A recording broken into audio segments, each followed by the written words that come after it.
Welcome to the Cultivating Joy Crusade and video series.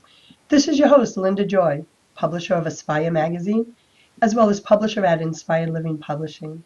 And I am super excited that you have joined us for this sacred series of intimate conversations with women just like you. Women who have gone through trials, tribulations, and setbacks and came out the other side with the heart of a warrior woman. The heart of a woman who said, I choose to cultivate joy, choose happiness, embrace what is despite what's going on around me.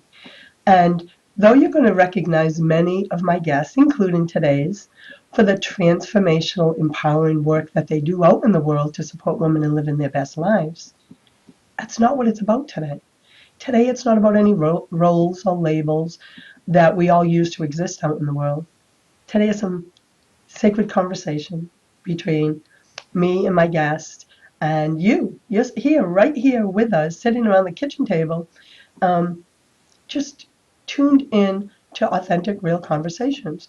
When I invited my guests, which are the authors of Cultivating Joy, to join me, it was because they said, Linda, I'm willing to go deep. I want women to know that despite what happens to them, despite their story, despite their past, despite what they might be going through in this very moment, joy is still within reach. So, as I've shared at the beginning of other videos, there is nothing to buy in this series. So you can sit back, relax. We're not gonna try to sell you something at the end. I want you to be fully present for the conversation today, as well as the other videos.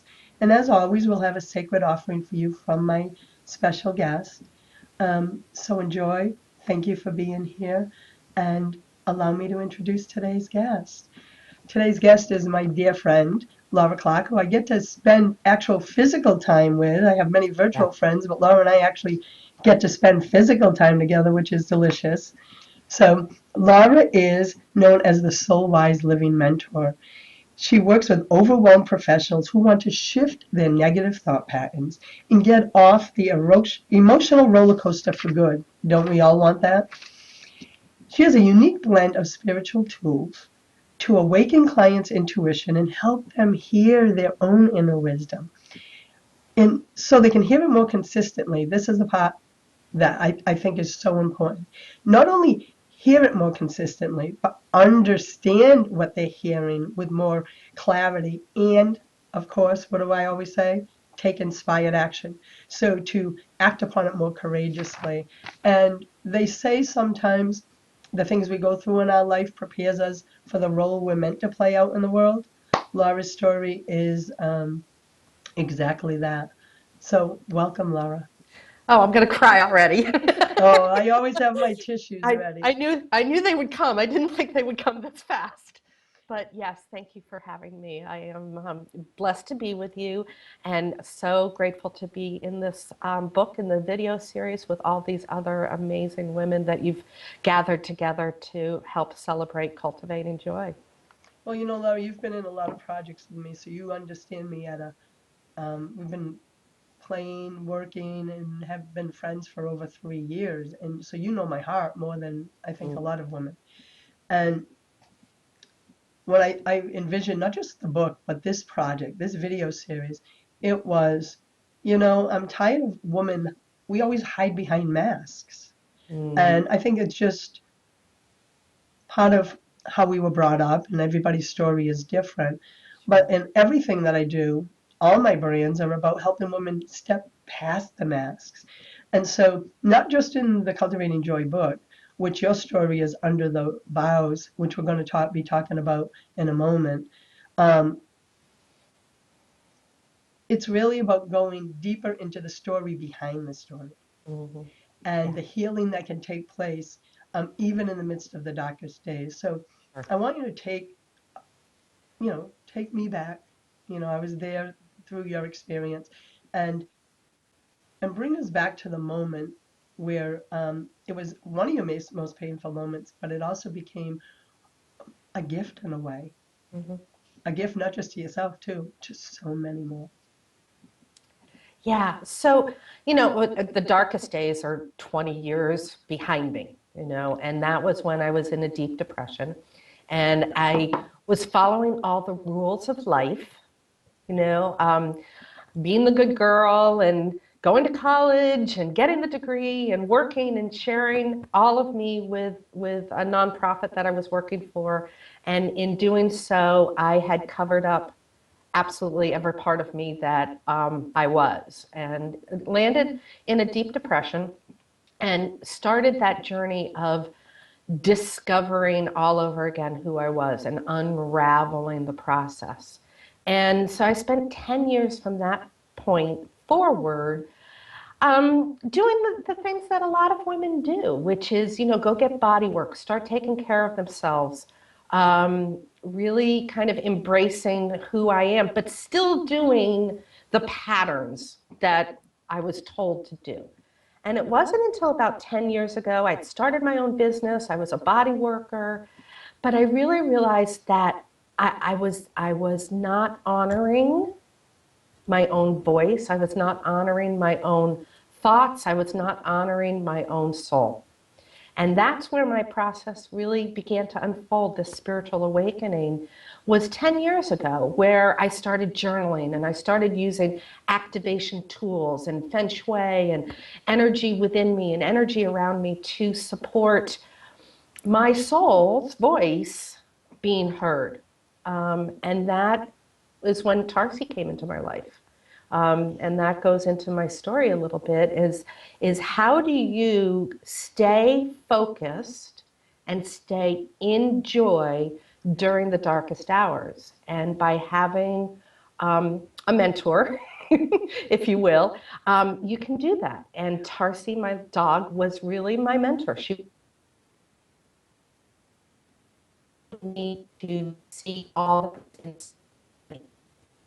Hey, bring it on, bring it forward, Mom. I got your back, and that was the impetus for my story. And Tarsi, was one fur baby, but you had multiple fur babies, Yeah, And yeah, as an avid pet lover, as you and I have had many discussions, I know the depth of the love for our babies. yeah. So Tarsi, at the time, you had Tarsi and Tally was her Tally. sister. Yeah. So we're a little crazy in my family. We get dogs in pairs.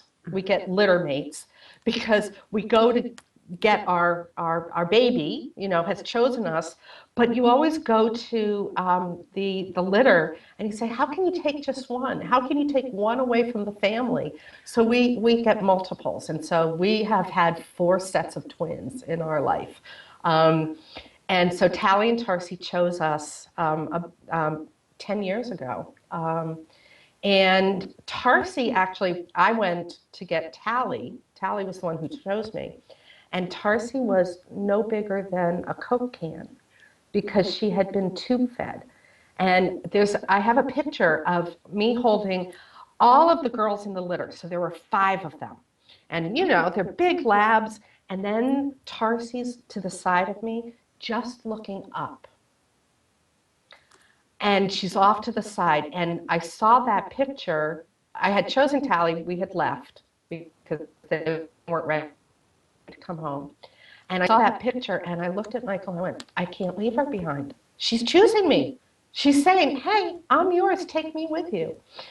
So that's how they came into our lives. And all fur babies have a special place. All children have a special place. And we're not supposed to have favorites. Truth. We're not supposed to have favorites. But we do.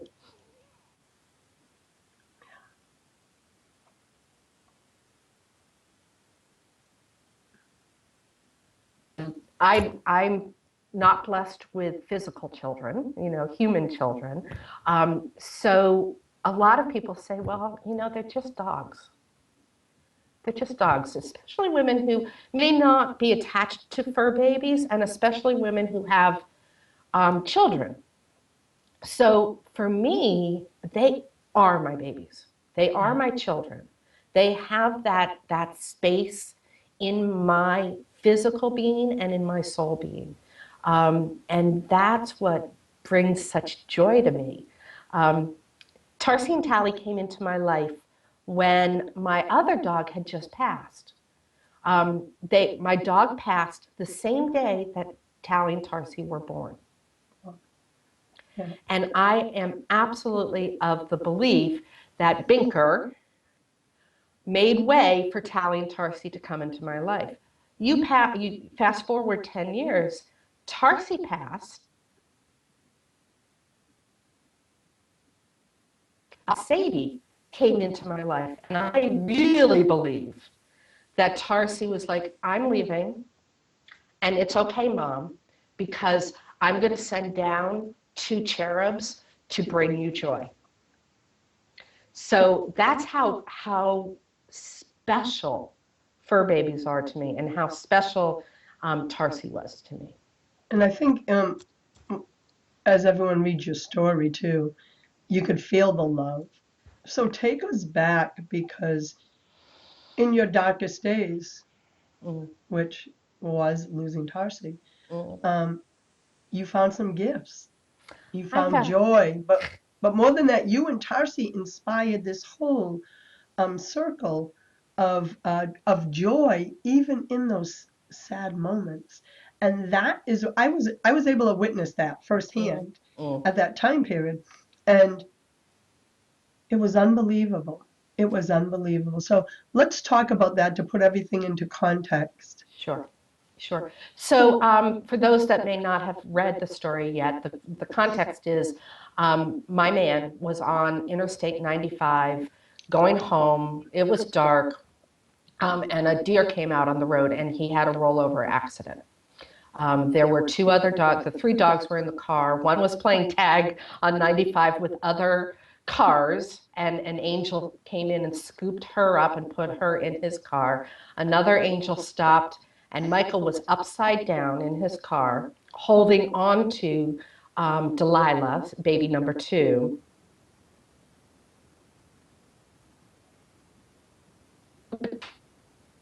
She had gone through the shattered windows and into the woods. And it was an 8-day search for her.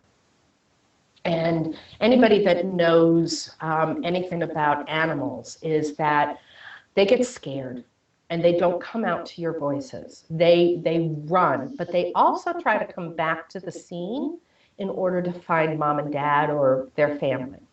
So we were searching. We had a bloodhound come. We had amazing support from all of these volunteers, but it all happened through social media. I I came home that first night, and I just posted, um, Michael's fine, Delta and Delilah are fine, Tarsi's out there. Please hold a sacred space for her, as we will find her tomorrow, as I was so sure we would. And within 24 hours, social media exploded. And, I thought I was building a social media presence for my business. Well, the universe had a different idea. I was building my social media presence so that Tarsi's message of joy and love and light would be forever shared. She was always that way. Michael and I, if we ever said, "Are you ready for anything?" Oh my goodness, she would get up, she'd run to the front door, she'd come back, she'd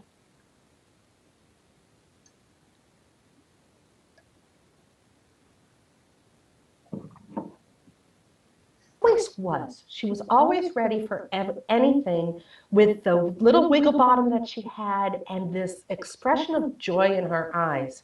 Her spine was fused, and we could never figure out how she could wiggle and waggle. And it just brought us such immense pleasure and happiness to have her in our life. And that was what her message was always just, whatever is going on, Mom. And she would sit next to me when I'm on the couch crying. We have those moments in our lives, and I would cry. And she'd come over and she'd nestle under my arm, and she'd just look up at you and go, "Cry, Mom, it's okay, let it out. Let it out, because we got other work to do."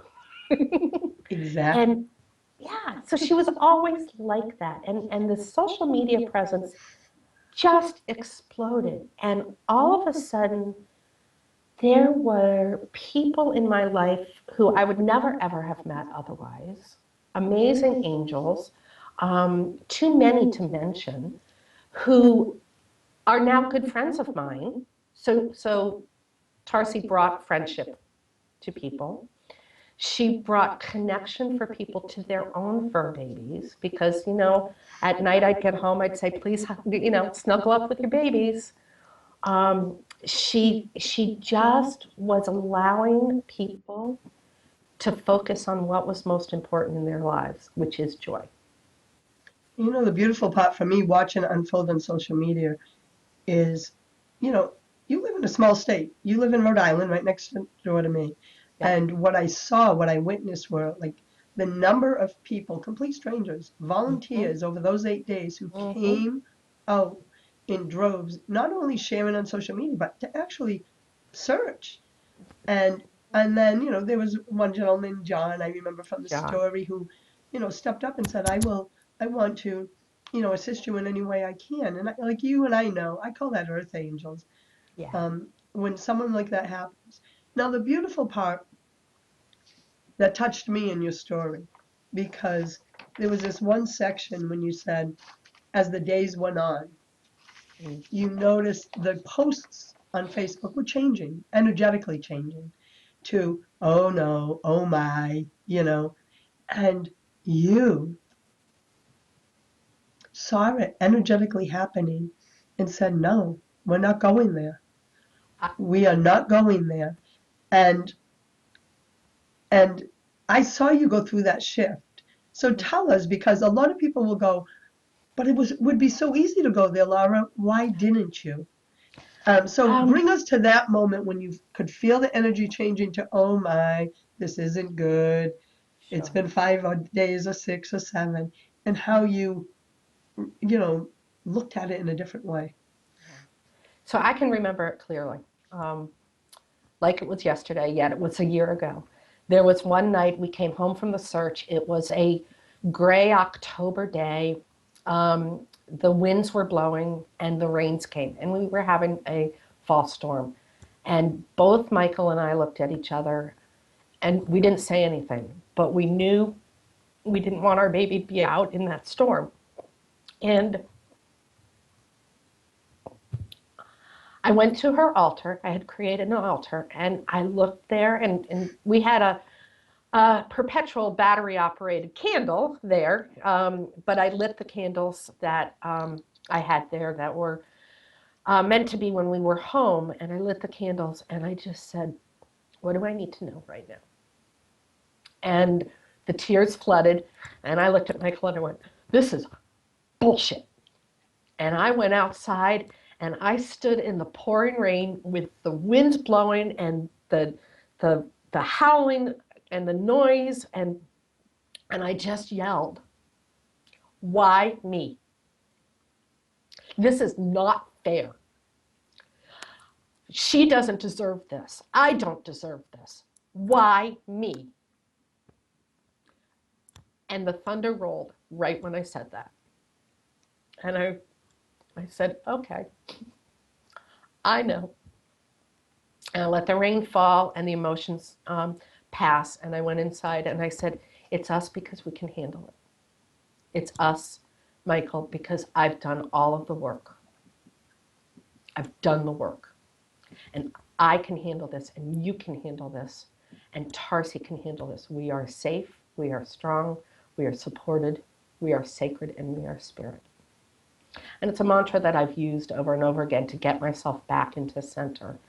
Um, I use all these tools to bring me back into a place of peace, into a place of source, and into a place of my own soul. And my soul knows that, yeah, life happens and it sucks. But in each of these pieces, we can find the love and the joy and the light. And so I spent some time in that. And then I opened up social media and I went, oh, this is not good. I, I need to surround myself with love and light because I've learned that if you don't surround yourself with love and light, you can go down that rabbit hole really fast. Yeah. And I've learned that you have to be a leader in your own life, and you have to take command, and you have to look at what is the priority. And the priority was to let Tarsi, wherever she was, we didn't know whether she had passed forward yet, whether she was still here. We didn't know where she was in her transition time. But I knew that my number one goal was to surround that baby with love and light. That everybody in social media had done so to this point, and they weren't going to stop. I wasn't going to allow it. I just wasn't going to allow it. So I centered myself. I went to bed. I sent Reiki to Tarsi. I sent Reiki over to Michael. I sent Reiki out into the universe to hold sacred space for those people whose light was dimming around this particular event. And in the morning, I called John up and I said, "Hey, John, I need your help more than ever." And I took command and I took leadership. I said, "Let's do this, this, and this. Can you?" He's like, "Done. I know the people. Done, Laura. Don't worry about it." And I got on the computer and I just said, "This is not the time to lose faith. It's not the time to lose faith. Now is the time to ramp it up even more." And I posted, my mantra and my expectation, and I closed social media, and I went to Tarsi's altar, and I said, "Sweetie, if it's your time to go, go. Don't suffer. Don't wait for me to find you. If it's your time to go, go. Because I will always have you within me."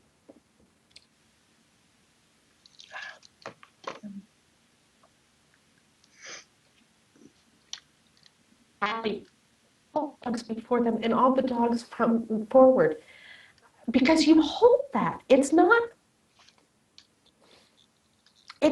the people that are in your life that are important. It's their energy. It's their soul spirit. And you will always have that, whether it's a parent that passes forward, a child that passes forward, or a fur baby. You always, always have that energy when you've connected to it on a soul level. So I just said, "I'm ready for anything. Are you?" And I looked at Michael. I said, "Are you ready for anything? Are you ready for anything?" Anything meaning good, bad, wonderful, injustice. Are we ready? And that's the detachment part. That's the detachment part, knowing that everything is okay in the soul essence of it. It may not be in our human form, in our day-to-day life, fair or just or what we want, but are you ready for it? And can you get there and look at it from the other side of the coin? Can you look at it and go, we were searching the morning that we found her. We were searching farther away from where she was than we started expanding the area of search. It was a beautiful, beautiful October day. And it was warm and the sun was shining. And, we were we were in sand dunes, going up, going down, looking under trees. And I was having fun. And people, you feel guilty saying that, right? I mean, you feel guilty saying you're having fun looking for a dog who's been lost for 8 days. And I was having fun in that I was able to spend some time with my man. We got closer together during those 8 days than we've ever been. I was with him. I was safe. I was supported. It was a beautiful day. There were dozens of people looking for her, and we were shining our light on her. I knew she was okay. Yeah. And in that space of being, that's when we got the phone call. That's when we got the phone call from Shelley saying, "I think I found her." She didn't want to scare us, so she didn't go in looking deeply under those boughs. She goes, "I think I found her." We were like, okay, we'll be right there. Don't you want? Nope, we'll be right there. And we went, and it was. I won't go into her composition or anything, but I knew that she was nested under. I mean, she had found this perfect little cave under the boughs next to a tree trunk, and she had been safe the whole time. We'd walked past her dozens of times. We'd walked past her, calling her name. She wasn't meant to be found. She wasn't meant to be found. No, those 8 days were needed to teach a lesson to And all to, involved. yeah, and to share that, to give that ability to shed light and joy over a really not so fun experience. And she did that. She was able to touch hearts in ways that I haven't seen in a long, long time. Um, just I was getting I couldn't respond to so many private messages. I couldn't respond to so many notifications on Facebook because we were getting messages from all over the country. They have a vet up in New Hampshire because I spent time in New Hampshire, and they have a vet up there who called me and said, "Have you found her yet?" And I'm like, "How did you hear?" Love, love just radiates out. I mean, such, it speaks so much of her essence, though. Mm-hmm. Do you know what I It mean? And it that's the does. gift that that I witnessed through all of this, that the essence of who she is, which ties to what you just said, the essence of who she is always there, always will be, until the end of time. So that's what you that's what you wanted people to feel during that time is don't get caught up in the drama, the story. Stay connected to her essence. And Yeah. for you, the mama, to be able to do that and hold space for everyone else to do that, that was another part of the healing that I saw for everyone else. That said, oh, if she's not going into the story, the drama, the negativity, who am I to? You helped kind of recalibrate everyone. Yeah. And that is why I feel so blessed to be able to share Tassi's story in this book, because I was able to witness it. I knew your personal love and Michael's love for your whole Yeah. family of fur babies. Yeah. And so thank you so much for um, just sharing such an intimate moment in your life. Because sometimes when we're going through something painful, we hold that part of ourselves back. But for others to heal, we need to tell stories like this, all of it, the good, the bad, and the ugly, so that it can inspire others that they too can make it through dark times like this. And you absolutely could. If you had told me 20 years ago that this was going to be my experience, I, I wouldn't have been able to get through it. Life prepares you for what you need, what you will do, and you are ready for anything. You have it within you to be ready for anything. Mm, what a beautiful message to leave everyone with. Yeah. But everyone, you know that all of my guests have a sacred offering for you. And Laura, as she was talking about earlier, is about um, the essence, your inner wisdom, all of that. Well, she has a really powerful package for you called the Intuition Navigation Program, which is 7 videos and 3 sacred bonuses. And all the details are right in front of you on the page next to the video. And all you have to do to have them on their way to you is click the button next to the video, claim your free gift, and they will be on their way. And I have to tell you, she poured a lot of heart and soul into this program. It's free. It's a sacred offering to help you learn how to tune into, to trust, and take action on the intuitive guidance that is within you. It's within all of us. So take advantage, hit the click here to claim your free gift button on the side of this video, and it'll be on its way to you. Laura, as always, thank you for this time together. Thank you. Thank you so much. It's an honor to be able to continue to share Tarsi's message that you can be ready for anything and have joy at any moment in your life. So thank you so much for letting me do that. Blessings, everyone.